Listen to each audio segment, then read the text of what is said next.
வந்துட்டா நானும் வரோம். ஆனால் நீ இதை வச்சுருக்கோ இது குட்டான பண்ணிடுற. இப்போ வந்து ஸ்ப்ளாஷ் பண்ணிடுது. அப்படியே அந்த பக்கமாக போ.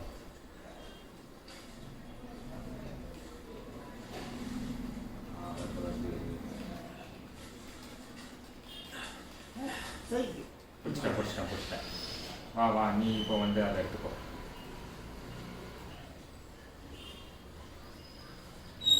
பண்ண வைக்கிறாங்க. அது மீன் எடுத்து ஃபிட் பண்ணிக்கோ.